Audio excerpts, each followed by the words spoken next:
তামিম ইকবালকে ভারতীয় দালাল বলা বিসিবি পরিচালক এম নাজমুল ইসলামের আজকের কর্মকাণ্ড দেখেছেন, তার ফেসবুক স্ট্যাটাস দেখেছেন, ফেসবুকে ভিডিও বার্তা দেখেছেন, বিভিন্ন গণমাধ্যমের সঙ্গে তার কথাবার্তা দেখেছেন, তার ঔদ্ধত্য দেখেছেন, তার আত্মবিশ্বাস দেখেছেন, তার তুচ্ছতাচ্ছিল্য করা দেখেছেন।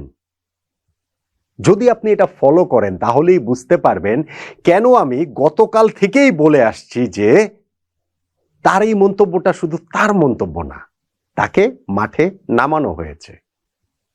তামিম ইকবালকে ভারতীয় দালাল বলার মাধ্যমেই তিনি শুধুমাত্র সীমিত থাকেননি। আজকে সারাদিনে তার যে কর্মকাণ্ড সেইটা করে তিনি বুঝিয়ে দিয়েছেন যে এই কাজটা করার জন্যই তাকে মাঠে নামানো হয়েছে।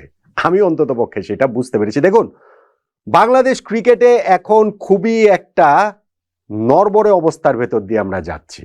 আমাদের ক্রিকেটটা কোন ডিরেকশনে যাবে আমরা সেটা জানি না। এরকম একটা পরিস্থিতিতে মুস্তাফিজুর রহমানকে আইপিএল থেকে যেভাবে বাদ দেওয়া হয়েছে, অন্যায়ভাবে বাদ দিয়েছে, ভারতীয় ক্রিকেট বোর্ড বাদ দিয়েছে, এবং সেইটার যেই প্রতিক্রিয়া বাংলাদেশ দেখিয়েছে, ভারতের মাটিতে আমরা খেলতে যাবই না, আমার শুরু থেকেই এই ইন্টেনশনটা নিয়ে সন্দেহের জায়গা ছিল। এবং একের পর এক যেই ঘটনা প্রবাহ ঘটে যাচ্ছে সেই সন্দেহটা আরো জোরদার হচ্ছে। তামিম ইকবালকে ভারতীয় দালাল বলার প্রেক্ষাপটে এই এম নাজমুল ইসলাম তার সম্পর্কে যে আমাদের মনোভাব, আমাদের সবার, আমাদের চারিপাশের, সেটি একটু মনে রেখেন। আমি বলছি যে এটা একটা টেস্ট কেস। আমি চাই না আমাদেরকে কখনো আর এই গত একদিন, 2 দিন, 3 দিন যেই সময়টার ভেতর দিয়ে আমরা যাচ্ছি আমাদের ক্রিকেটকে এই সময়টাতে ফিরতে হোক। কিন্তু আমার আশঙ্কার জায়গা, যদি বাংলাদেশ ক্রিকেটটা ওই রকম ধ্বংস হয়ে যায় তাহলে এই কয়েকদিনে আমাদের ফিরতে হবে। তখন আপনারা মিলিয়ে নিতে পারবেন যে কারা ক্রিকেটের জন্য কাজ করেছে, তারা ক্রিকেটের স্বার্থে কাজ করেছে, কারা নিজেদের স্বার্থে ক্রিকেটটা ধ্বংস করার জন্য কাজ করেছে। আপনারা তখন এটাও মিলিয়ে নিতে পারবেন যে কারা এখানে আবেগের ফাঁদে পড়ে এইরকম কর্মকাণ্ড করেছেন এবং কারা ইন্টেনশনালি এরকম কাজগুলো করেছেন। বাংলাদেশ জাতীয় ক্রিকেট দলের সাবেক অধিনায়ককে এই রকম একটা মন্তব্য করার পরও বাংলাদেশ ক্রিকেট বোর্ডের যে reaction, cricket board president Aminul Islam Bulbul ভাইয়ের যে রিয়াকশন, সেইটা দেখেও আপনি অনেক কিছু মিলিয়ে নিতে পারবেন। এখন হয়তো পারবেন না, এখন হয়তো পারলেও সেটা মেলাবেন না, ভবিষ্যতে পারবেন। ভবিষ্যতের জন্যই তাই আমি এই সময়টার কথা আপনাদেরকে মনে রাখতে বলছি। দেখুন, এই ক্রিকেট বোর্ডের যিনি পরিচালক রয়েছেন এম নাজমুল ইসলাম নামে, যাকে আপনারা প্রায় কেউই আসলে চিনতেন না, আই এম শিওর যে এই মুহূর্তে বাংলাদেশের ক্রিকেট দর্শক যারা রয়েছেন তাদের মধ্যে 99% মানুষ তাকে এই প্রথমবারের মতো এই ঘটনার মধ্যে দিয়ে তার নাম জেনেছেন, তার চেহারাটা দেখেছেন। এবং তিনি যে গতকালকে স্ট্যাটাসটা দিয়েছিলেন তামিমের ছবিটা দিয়ে, যে এইবার আরো একজন পরীক্ষিত ভারতীয় দালালের আত্মপ্রকাশ বাংলার জনগণ দু চোখ ভরে দেখলো, এটা যে খুব বিচ্ছিন্ন কিছু না। এইটা দিয়ে যে আসলে তিনি একটা জাস্ট নিজের কথাটাই শুধু বলেননি, বরং তিনি এইটা যে আরো অনেকের হয়ে এই কথাটা বলেছেন, বাংলাদেশের ক্রিকেটারদের আন্ডারমাইন করার অংশ, বাংলাদেশ ক্রিকেট ধ্বংস করার অংশ হিসাবে, সেই কথাটা তো আমি টাইম এন্ড এগেন বলেই যাচ্ছি। এরকম স্ট্যাটাস দেওয়ার পর আজকে সারা দিনে তার অবস্থানের কি কোনো পরিবর্তন হয়েছে? আজকে বরং তিনি আরো একটি স্ট্যাটাস দিয়েছেন, সেটা আমি আগের ইস্যুতে বলেছি বিস্তারিত, সেখানটাতে না গেলাম।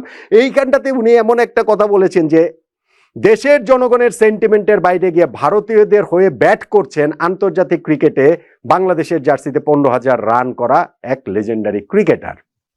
তামিম ইকবালকে তিনি ভারতীয় দালাল বলেছেন, তামিম ইকবাল ভারতের হয়ে ব্যাট করছেন সেই কথাটা বলেছেন। এবং আজকে সারা দিনে তার যে ওই বিভিন্ন রিয়াকশন, সেই জায়গাগুলো যদি আপনি খেয়াল করেন, এই ফেসবুকে শুধু একটা স্ট্যাটাসই তিনি দেননি। এই এম নাজমুল ইসলাম তিনি ফেসবুকে একটা নিজের অ্যাকাউন্টটাতে একটা ভিডিও বার্তাটাও দিয়েছেন, এবং সেই ভিডিও বার্তাতে তিনি যেই কথাগুলো বলেছেন সেইটা তার এই কথাগুলো, এই স্ট্যাটাসগুলোকেই আসলে তিনি স্ট্যান্ড করছেন। তিনি বলছেন, এবং আমি ওই কি বলা চলে বিভিন্ন মিডিয়াতেও যে তিনি বক্তব্য দিয়েছেন, তার কোট ছাপা হয়েছে, প্রতিক্রিয়া জানিয়েছেন, সেইখানটাতেও তিনি কিসব কথাবার্তা, ঔদ্ধত্য মাখা কথা বলছেন তিনি খেয়াল করে দেখেন।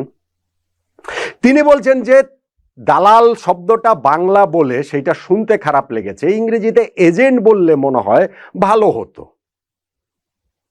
তামিমকে এইভাবে হিউমিলেট করছেন এবং তিনি তার ওই অবস্থানটাতে স্ট্যান্ড করছেন।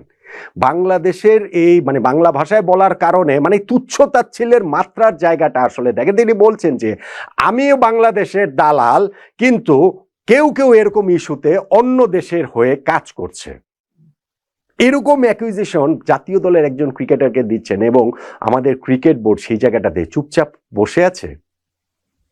তিনি ওই আরো একটা জায়গায় আমি দেখছিলাম, এই এম নাজমুল ইসলাম তিনি বলেছেন যে এটা ভারতীয় প্রোপাগান্ডা, বাংলাদেশ ক্রিকেটের যে আইসিসি থেকে এই বিপুল পরিমাণ অর্থ তারা পায়।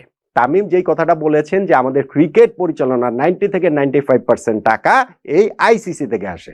আমিনুল ইসলাম বুলবুল ভাই তো আজকে একটা ইন্টারভিউ দিয়েছেন এখন টিভিতে, সেখানে তো বুলবুল ভাই বলেছেন যে 60% টাকা আসে আইসিসি থেকে বাংলাদেশের। তাহলে বুলবুল ভাই কাদের হয়ে কাজ করছেন? বুলবুল ভাই কি ভারতীয় প্রোপাগান্ডার অংশ হিসেবে কাজ করছেন? এটা কি এম নাজমুল ইসলাম সাহেব আপনি বলবেন এই কথাটা? এই বাস্তবতাটা বুলবুল ভাই তো কোনো হার্ড ফ্যাক্ট বলেন নাই, তিনি একটা ধারণা দিয়েছেন। সো সেই ধারণা বুলবুল ভাইয়ের কথাও যদি সত্যি আমরা ধরি, সেই ক্ষেত্রেও তো হচ্ছে গিয়ে মোর দেন 50% এই জায়গাটা থেকে আসছে আইসিসি থেকে আমাদের আসে। তো সেইখানটা নিয়ে যদি কনসার্নের জায়গা তামিম ইকবাল দেখান, সেই জায়গাটাতে আসলে অপরাধটা কোথায়, ভুলটা আসলে কোথায়? আমি তো এই জায়গাটাতে কোনো অপরাধ দেখি না, বরং এই যে এই সাধারণ মানুষের আবেগটাকে কাজে লাগিয়ে তামিমের কথাটাকে ভিন্নভাবে ব্যাখ্যা করে, তামিম ভারতের কথা কোথাও বলেননি। তার কথা কোনো জায়গায় তিনি এই ভারতের কথা, তিনি বলেছেন আইসিসির কথা।